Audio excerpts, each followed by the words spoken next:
Hello guys, welcome back to my channel. Polytechnic सफ़र में आप लोगों का स्वागत है। तो आज मैं लेकर आया हूँ पॉलिटेक्निक एंट्रेंस एग्जाम 2025 के लिए केमिस्ट्री का मोस्ट इंपॉर्टेंट क्वेश्चन। और ये केमिस्ट्री का मोस्ट इंपॉर्टेंट क्वेश्चन क्यों है? क्योंकि मैंने भी 2023 में पॉलिटेक्निक का एग्ज़ाम दिया था, जिसमें मेरा रैंक 18 आया था। और मैं यूपी पॉलिटेक्निक का सबसे नंबर 1 पॉलिटेक्निक जीपीएल में पढ़ता हूँ। और इसका बहुत सारे बेनिफिट्स भी हैं। और मैं आप लोगों को बता दूँ, ऑलरेडी मैंने बहुत सारे वीडियोज़ ऑलरेडी अपलोड कर दिया हूँ। तो उन वीडियोज़ को अगर नहीं देखे हो तो जाकर देख लीजिए। नीचे डिस्क्रिप्शन बॉक्स में प्लेलिस्ट का लिंक दिया होगा, वहां से जाकर आप लोग देख सकते हो। तो चलिए, आपका ज़्यादा समय नहीं बर्बाद करता हूं, मैं लेकर चलता हूं आपको क्वेश्चन पर।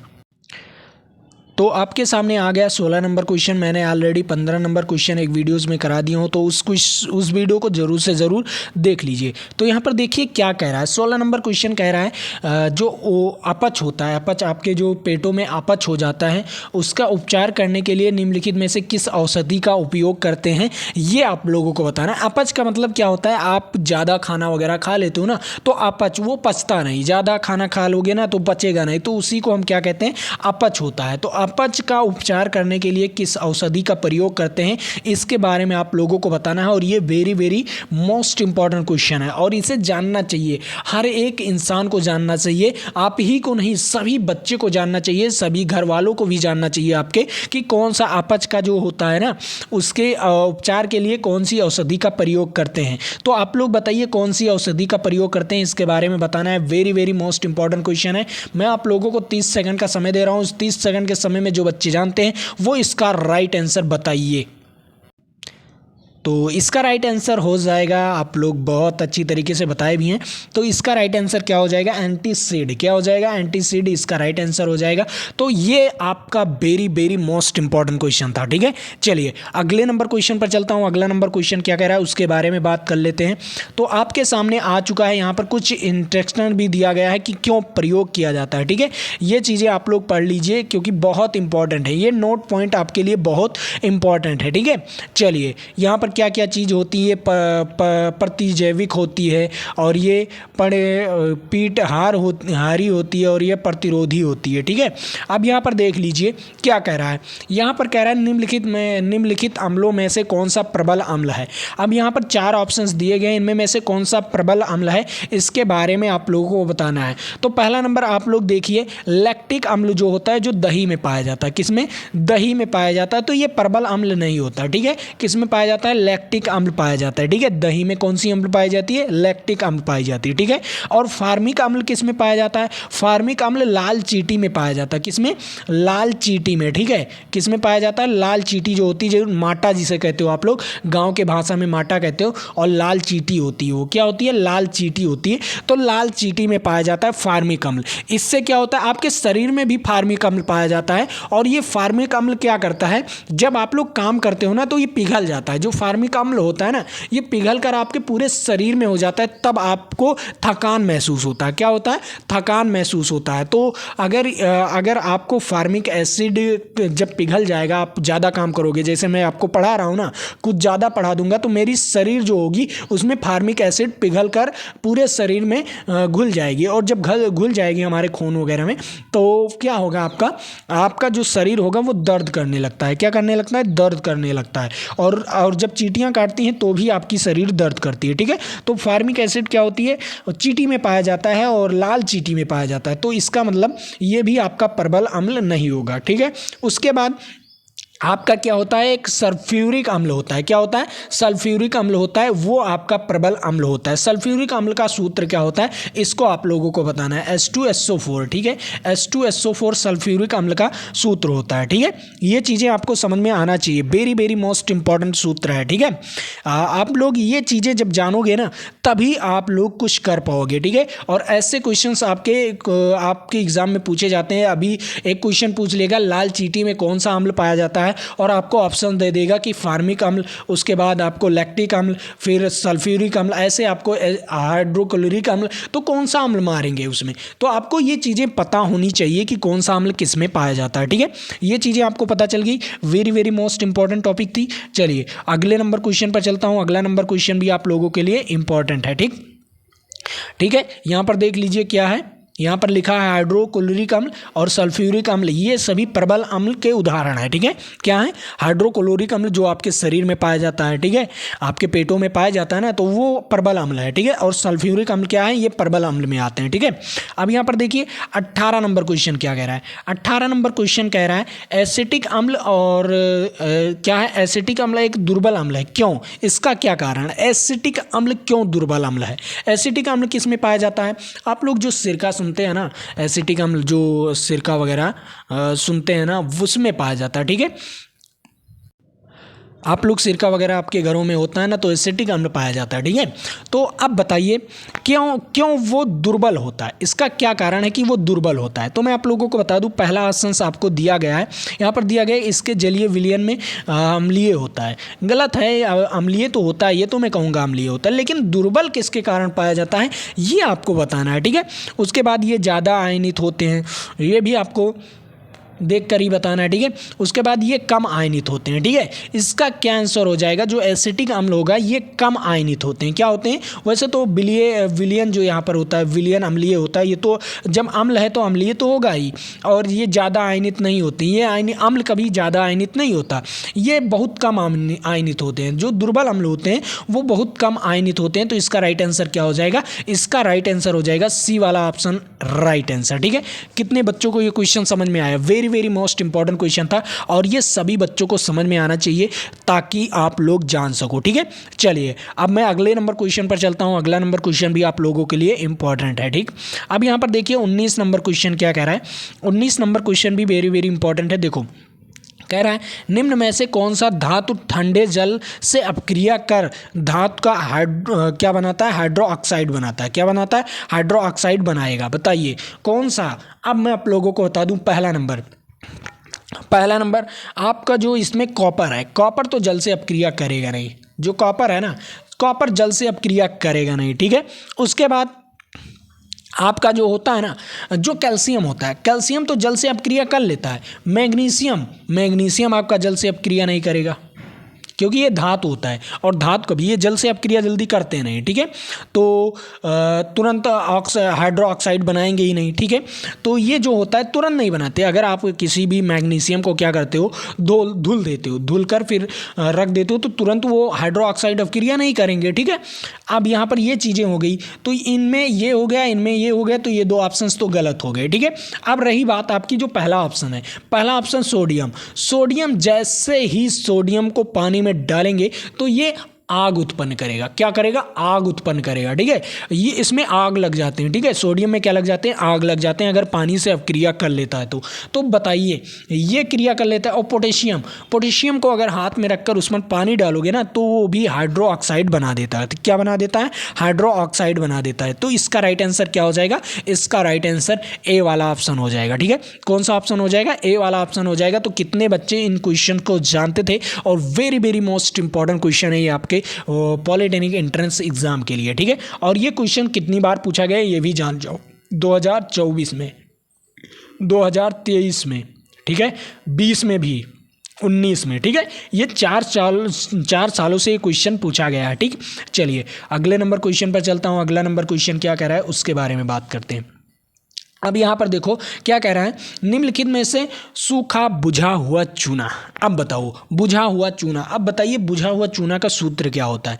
जितने बच्चे जानते हैं वो बता ले जाएंगे, जो बच्चे नहीं जानते वो नहीं बता पाएंगे। अब बताइए सूखा बुझा हुआ चूना या बुझा हुआ चूना का सूत्र क्या होता है? बताइए, सूखा बुझा हुआ चूना या बुझा हुआ चूना का सूत्र बताइए। तो मैं आप लोगों को बता दूं, बुझा हुआ चूना CaOH2 का होल ट्वाइस। क्या होता है? CaHO का होल ट्वाइस, मतलब OH का होल ट्वाइस या HO का होल ट्वाइस, कोई भी कह सकते हो। ठीक है, CaHO का होल ट्वाइस या OH का होल ट्वाइस। ठीक है, तो इसका राइट आंसर क्या हो जाएगा? इसका राइट आंसर सी वाला ऑप्शन हो जाएगा। अब बताओ ये क्या होता है? ये बुझा हुआ चूना नहीं होता। ठीक है, इसमें पानी मिला दिया जाता है। ठीक है, ये क्या हो जाता है? इसमें पानी मिला दिया जाता है। तो जब पानी मिलाएंगे तो ये क्या हो जाता है? ये चूने का पानी हो जाता है। क्या होता है? ये चूने के पानी का सूत्र हो जाता है। क्या हो जाता है? ये चूने के पानी का सूत्र हो जाता है। चूने के पानी का सूत्र। ठीक है, पानी का सूत्र। ठीक, ये चीज़ें आपको समझ में आ गया।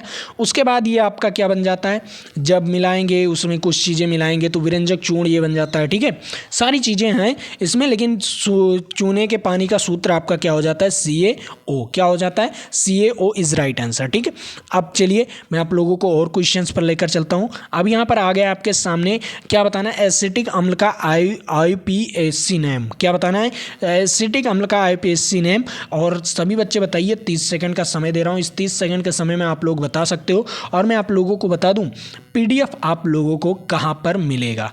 अब ये चीज़ बहुत इंपॉर्टेंट है, PDF आप लोगों को मिलेगा हमारे टेलीग्राम चैनल पर, और हमारे टेलीग्राम चैनल पर ही टेस्ट होता रहता है सुबह 7 बजे, डेली सुबह 7 बजे। तो जो बच्चे मिस करते हैं वो तो मिस ही करेंगे। ठीक है, और जो बच्चे मिस नहीं करना चाहते वो तुरंत आइए, ज्वाइन करिए। नीचे डिस्क्रिप्शन बॉक्स में लिंक दिया हुआ है, वहाँ से जाकर आप लोग ज्वाइन कर सकते हो और आप लोग अपनी कैपेसिटी बढ़ा सकते हो, रैंकर ला सकते हो, रैंकर बन सकते हो। अब मैं क्या करूं, मैं तो आपको टेस्ट देता हूं, मैं अपना मेहनत करता हूं अपनी तरफ से, आपको अब अपने तरफ से मेहनत करना है, इसमें कोई दो राय नहीं है। ठीक है, अब देखो यहाँ पर, अब यहाँ पर क्या होगा आपका, एसिटिक अम्ल का IUPAC नेम क्या होगा। देखो एसिटिक अम्ल क्या होता है, देखो मेथेन, एथेन, एथेन को एथेन होते हैं। देखो एसिटिक अम्ल का सूत्र होता है CaOH।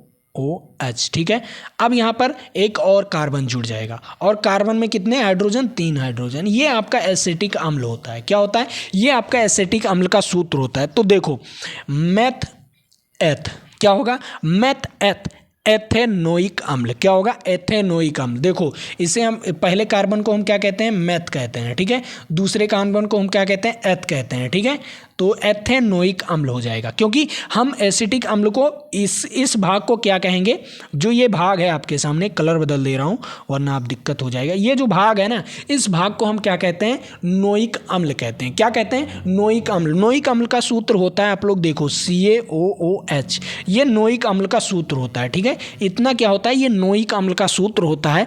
तो अब बताओ आप लोग, अगर इसमें एक कार्बन और जोड़ देंगे, और जब कार्बन और जोड़ देंगे तो एथ हो जाएगा। ठीक है, क्या हो जाएगा, एथ, और एथ नोइक अम्ल, ये नोइक अम्ल हो गया तो नोइक अम्ल। ठीक है, नोइक अम्ल। ठीक, तो इसका IUPAC नेम क्या हो जाएगा, क्या हो जाएगा आपका, एथेनोइक अम्ल इज राइट आंसर। ठीक है, कोई बच्चे गलत हो तो बताइएगा, और गलत तो है नहीं क्योंकि मैं आपको 100% सही बताता हूँ। ठीक है, अब यहाँ पर देख लीजिए आपका क्या हो जाएगा, एथेनोइक अम्ल हो जाएगा। कोई दिक्कत, कोई परेशानी नहीं होना चाहिए। ठीक है, चलिए अब यहाँ पर ये किसका है, ये कीटोन ग्रुप का फॉर्मूला है। ये कीटोन, इसमें क्या होगा, इसमें आपका जुड़ेगा ऑन ग्रुप जुड़ेगा, CO।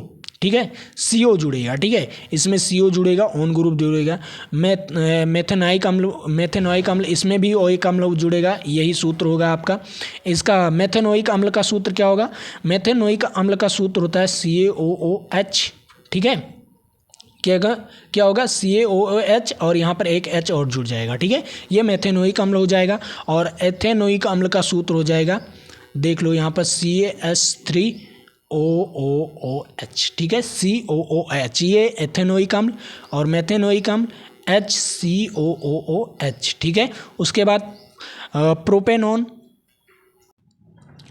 आपका प्रोपेनॉन क्या हो जाएगा, प्रोपेनॉन आपका हो जाएगा, ये हो जाएगा। ठीक है, प्रोपेनॉन आपका ये हो जाएगा। ठीक, प्रोपेनॉन ये आपका हो जाएगा। ठीक, ये आपका हो गया। या आप लोग यहाँ पर ये चीज़ देख लीजिए, आप लोग यहाँ पर ये भी हो जाएगा। ठीक, यहाँ पर 3 कर दीजिए, यहाँ पर 2, यहाँ पर CO। ठीक, ये आपका हो गया। यहाँ पर एक हाइड्रोजन जोड़ दीजिए, कोई दिक्कत नहीं, हाइड्रोजन जोड़ देंगे, आपका चारों बॉन्ड पूरा हो जाएगा।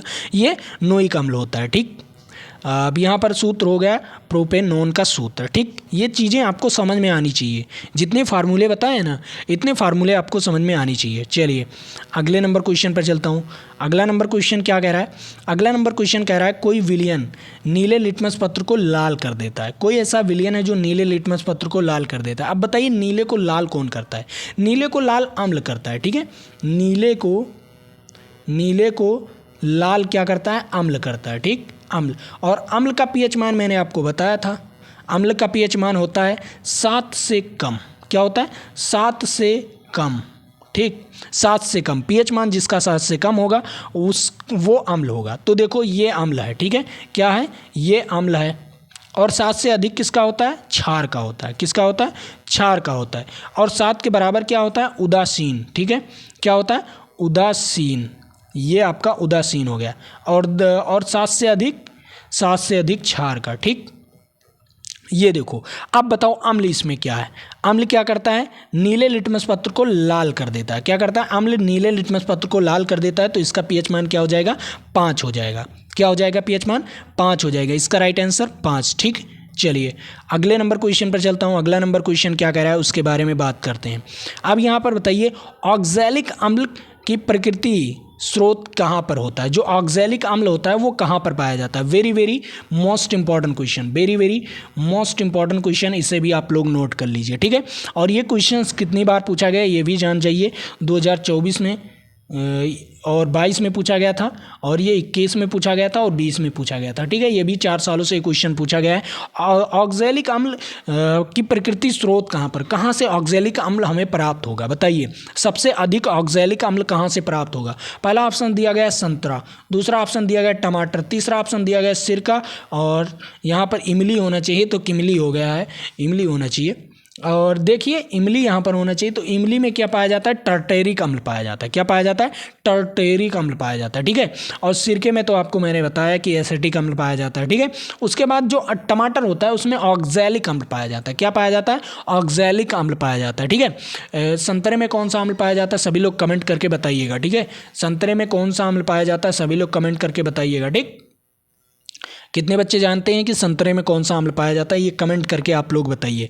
तो टमाटर में कौन सा अम्ल पाया जाता है, ऑक्सैलिक अम्ल पाया जाता है। कौन सा अम्ल पाया जाता है, ऑक्सैलिक अम्ल पाया जाता है, ठीक है। ऑक्सैलिक अम्ल पाया जाता है, ठीक है। इसमें कौन सा, एथेनोइक अम्ल, ठीक है। और इसमें कौन था, इमली में कौन सा, इमली यहाँ पर कर लीजिएगा, इमली में कौन सा पाया जाता है, टर्टेरिक अम्ल पाया जाता है, ठीक है। कौन सा अम्ल पाया जाता है, टर्टेरिक अम्ल। ये चीज़ें आपको ध्यान में रखना चाहिए, ठीक। चलिए अगले नंबर क्वेश्चन पर चलता हूँ। अगला नंबर क्वेश्चन क्या कह रहा है, देखो यहाँ पर क्वेश्चन कह रहा है, सोडियम क्लोराइड के जलीय विलयन विद्युत धारा प्रवाहित करने पर वियोजित होकर सोडियम हाइड्रोक्साइड बनाता है। इस प्रक्रिया को क्या कहते हैं। अब बताइए, कोई भी सोडियम क्लोराइड है जो विद्युत से अवक्रिया करके क्या बनाता है, विद्युत धारा के प्रवाहित करने के बाद जो वियोजित होता है, वियोजित होकर जो सोडियम हाइड्रो ऑक्साइड बनाता है, उस प्रकृति को क्या कहते हैं, इसके बारे में आप लोगों को बताना है। तो बताइए वो प्रकृति क्या होता है जो किया जाता है, जो उसमें किया जाता है अपक्रिया, उस अपक्रिया का नाम क्या होता है। तो क्लोरोक्षार क्या होता है, क्लोरोक्षार अवक्रिया होती है। क्या होती है, क्लोरोक्षार अवक्रिया होती है। ए वाला ऑप्शन इज राइट आंसर, ठीक है। कौन सी अवक्रिया होती है, क्लोरोक्षार अवक्रिया होती है। इसका राइट आंसर ए वाला ऑप्शन हो गया। तो कितने बच्चे इस क्वेश्चंस का बहुत इंपॉर्टेंट क्वेश्चन मानते हैं इस क्वेश्चंस को। तो मैंने तो आपको बता दिया कि ये भी वेरी वेरी मोस्ट इंपॉर्टेंट है, क्योंकि ये अभी पूछा नहीं गया है और चांसेस है क्योंकि ये 2016 के बाद नहीं पूछा गया है क्वेश्चन। 2016 के बाद ये क्वेश्चन नहीं पूछा गया है, लेकिन चांसेस हैं, आ सकता है। और अगर ये क्वेश्चन आ गया, केवल पॉलिटेक्निक सफ़र ही पढ़ा है ये क्वेश्चन, और अगर आ गया तो आप लोग 4 नंबर पाओगे। अगर यूपी वाले होगे तो 4 नंबर पाओगे, ठीक है। यूपी वाले 4 नंबर, बिहार वाले 5 नंबर, ठीक है, 5 नंबर, ठीक।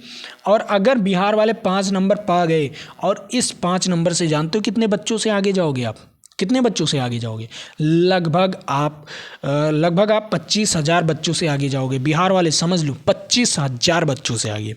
और ये 4 नंबर वाले आप ये समझ जाइए कि आपका 10,000 फिक्स है, 10,000 बच्चों से आगे आप जाओगे, ठीक है। तो इतना आगे जाना है, 4 नंबर। आप सोचिए एक एक नंबर पॉइंट का नंबर आपको इतना आगे लेकर जाएगा कि कोई लेकर जाने वाला नहीं होगा, ठीक है। चलिए अगले नंबर क्वेश्चन पर चलता हूँ।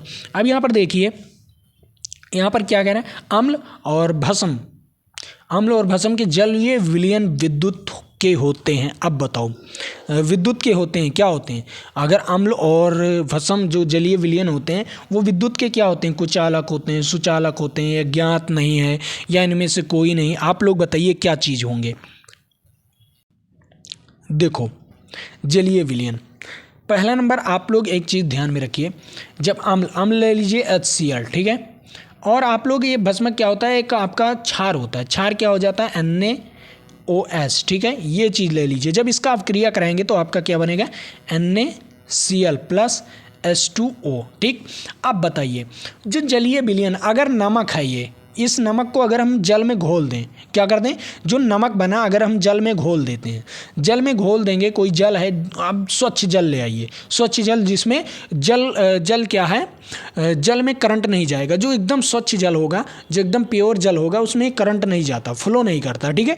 तो अगर जल एकदम स्वच्छ जल ले आइए और थोड़ा सा नमक मिला दीजिए उसमें, स्वच्छ जल ले आइए, पहले करंट देख लीजिए आता है कि नहीं, तो नहीं आएगा। और अगर उसमें थोड़ा सा नमक मिला दिए, नमक जैसे ही मिलाए NaCl, जैसे ही मिलाए, जैसे उसमें करंट आना शुरू, तो क्या होगा, सुचालक होगा। क्या होगा, सुचालक होगा। समझ में आया, क्या हो जाएगा, जो अम्ल और भस्मक का जलीय विलयन होगा वो क्या होगा, सुचालक होगा गाइज। वैसे तो नमक में कहूँगा, नमक में लगाओगे तो कोई करंट नहीं मारेगा, लेकिन अगर उसे हम पानी में मिला दें और पानी में मिलाकर उसमें करंट डालें तो करंट मारेगा भाई, करंट मारेगा। जलीय विलयन जो होगा उसका अम्ल और क्षार का, जब उसका जो रिएक्शन कराएंगे, रिएक्शन कराने के बाद जो चीज़ प्राप्त होगा, अगर उसे हमें जलीय विलयन में मिला दें, घोल दें, तो क्या प्राप्त होगा, आपको करंट, विद्युत जरूर मारेगा, ठीक है, विद्युत जरूर उसमें प्रवाहित होगा, ठीक।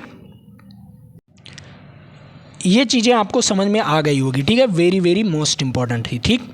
अब यहाँ पर आपके पार्ट 2 आ गए। अब यहाँ पर फिर से पूछ लिया, सिरका में कौन सा अम्ल पाया जाता है। अब बताइए, सिरका में कौन सा अम्ल पाया जाता है, सिट्रिक अम्ल। अब वो कहेंगे सर आपने तो एसिटिक अम्ल पता है, उसी को कहते हैं सिट्रिक अम्ल। क्या कहते हैं, उसी को हम कहते हैं सिट्रिक अम्ल, ठीक है। इसका राइट आंसर क्या हो जाएगा, इसका राइट आंसर हो जाएगा सिट्रिक अम्ल, ठीक। क्या हो जाएगा यहाँ पर, सिट्रिक अम्ल, ठीक। और यहाँ पर क्या हो जाएगा, फार्मिक अम्ल किस में पाया जाता है, लाल चींटी में, लाल चींटी में, ठीक है, चींटी में, ठीक। टर्टेरिक अम्ल इमली में, ठीक है। एसिटिक अम्ल आपका, एसिटिक अम्ल किस में पाया जाता है, सिरका में पाया जाता है क्या, थोड़ा सा मिस्टेक हो गया है। सिट्रिक अम्ल आपका क्या पाया जाता है, सिरके में पाया जाता है, ठीक है, सिट्रिक अम्ल सिरके में पाया जाता है, ठीक है। ये चीज़ें आपकी क्लियर हो गई, ठीक, समझ में आ गया आप सभी को, वेरी वेरी मोस्ट इंपॉर्टेंट थी, ठीक। इमली और अंगूर में कौन सा अम्ल पाया जाता है, इमली और अंगूर में दोनों में एक ही चीज़ पाया जाता है, वो भी टर्टेरिक अम्ल पाया जाता है। अब यहाँ पर देख लीजिए, इमली और अंगूर दोनों में क्या पाया जाता है, एक ही अम्ल पाया जाता है, वो भी टर्टेरिक अम्ल पाया जाता है, ठीक। ये चीज़ें समझ में आ गई सभी बच्चों को, वेरी वेरी मोस्ट इंपॉर्टेंट चीज़ें हैं। तो आज के लिए इतना ही रखते हैं, फिर मिलेंगे आपके साथ अगले वीडियो में। लेकिन उससे पहले मैं बता दूं कि PDF आप लोगों को कहाँ पर मिलेगा, टेलीग्राम चैनल पर, ठीक है। टेलीग्राम चैनल का लिंक आपको नीचे डिस्क्रिप्शन बॉक्स में लिंक दिया होगा, वहाँ से जाकर आप लोग ज्वाइन कर सकते हो, बिल्कुल फ्री ऑफ कॉस्ट, कोई पैसा नहीं लगता। और हाँ, सुबह 7 बजे, डेली सुबह 7 बजे आप लोग टेस्ट भी दे सकते हो और आसानी से टेस्ट दे सकते हो, बिल्कुल फ्री ऑफ कॉस्ट। तो आप लोग जाइए, दीजिए और ज्वाइन कीजिए, बिल्कुल फ्री ऑफ कॉस्ट है भाई। आप लोग फ्री चीज़ पाते हो तो कोई चीज़ करते नहीं हो। अगर इसी चीज़ पर मैं पैसा लगा दूंगा तो आप लोग कहोगे सर आप तो पैसा लूट रहे हैं ना। मैं लूटना नहीं चाहता किसी बच्चे को, मैं जो भी चीज़ करता हूँ मैं फ्री में करता हूँ, फ्री में सारी चीज़ें करता हूँ। जैसे रही बात आपकी काउंसलिंग वगैरह में पैसा लगता है तो उसमें मैं पैसा लेता हूँ, लेकिन जिसमें पैसा नहीं लगता मैं आपको पढ़ा रहा हूँ, ठीक है, इसका पैसा मैं नहीं लेता। क्यों? क्योंकि बहुत सारे टीचर्स इसी वीडियोज़ को बेचेंगे, ठीक है। अगर मैं वीडियोज़ इतना मेहनत करके बनाता ना तो इसी वीडियोज़ को मैं बेचता, लेकिन मैं बेचता नहीं हूँ क्योंकि मुझे पता है ना कि आप लोग एक मिडिल क्लास फैमिली से, और मिडिल क्लास फैमिली वाले बच्चे बैच खरीद कर नहीं पढ़ सकते। मैं भी ऐप बनवा सकता हूँ, कोई दिक्कत नहीं है, मुझे भी पैसे आ रहे हैं, मैं भी ऐप बनवा लूँ। मैं भी कहूँ आपसे कि जाइए हमारे ऐप पर खरीदिए, हमारा टेस्ट खरीदिए, मेरा बुक खरीदिए, मेरी सारी चीज़ें खरीदिए। मैं भी बुक बना सकता हूँ, मैं बुक ऑलरेडी बना चुका हूँ, ठीक है। अब मुझे पब्लिश करना है, लेकिन मैं पब्लिश इसलिए नहीं कर रहा हूँ कि आप लोग कहोगे सर आप बेचने लगे बुक। आप तो कह रहे थे कि सर फ्री में पूरी बुक बांटेंगे। सर कब बांटेंगे? जब आप लोग हमारा 50 के सब्सक्राइबर्स कंप्लीट करवाओ, तुरंत कंप्लीट करवाओ, मैं आप लोगों का फ्री में बुक बांटूंगा, ठीक है। फ्री में, कोई पैसा नहीं लूँगा और बुकें बांटूंगा सभी बच्चों को, जो भी ऑनलाइन करेंगे फ्री में, लगभग 500 बुक ऑनलाइन मैं करवा दूंगा और बिल्कुल फ्री ऑफ कॉस्ट रहेगा। ठीक है, चलिए आज के लिए इतना ही। जय हिंद जय भारत। फिर मिलेंगे आपके साथ अगले वीडियो में। चलिए।